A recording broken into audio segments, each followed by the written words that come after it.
This little dresser was $25 at the thrift store. It was missing some legs, and it was just plain beat up.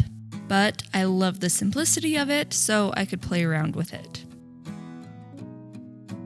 First, I used it to create a video on the not so well known reason why it's important to prime before painting wood furniture, especially when painting redwoods like this mahogany. And then I had to take all of that back off for this makeover.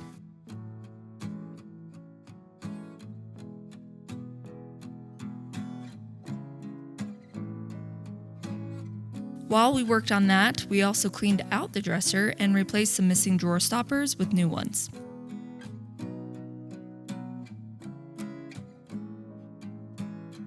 Then I filled in the old hardware holes with my favorite filler, Quickwood. We went to Home Depot and bought a bunch of 1/2 inch and 5/8 inch square dowels.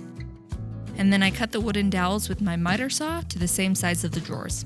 I clamped some wood down onto the saw to make sure that I cut them all the same length, and I cut them in groups of 3, just so I wasn't cutting forever. Before I attached them to the drawers, I removed the stickers and sanded each piece to make sure there weren't any splinters on them.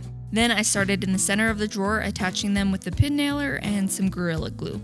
I went for a 1-inch gap between each dowel and alternated between the 1/2 inch and the 5/8 inch dowels. The most frustrating part of this whole entire process for me was that the pin nailer kept getting jammed, so I had to keep fixing it. This whole process though took about 3 hours for the 3 drawers, and I enjoyed every single part of it except for the sanding and the pin nailer jamming. The next day I filled in the pin nail holes and sanded the dresser to get it ready for paint.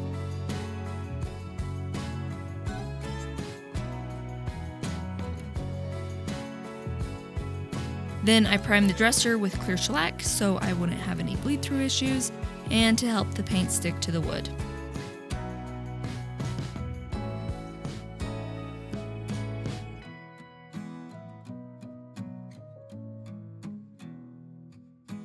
The next day I painted the dresser with Melange's all-in-one paint in the color Jet Black.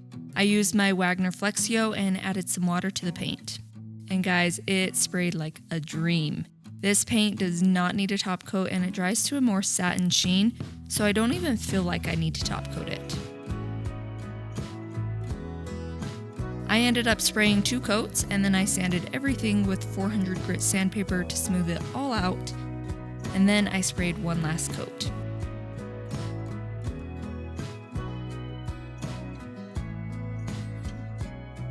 Then I created a new wood base out of 1x2 inch oak board and attached everything together with Craig jig pocket holes and screws.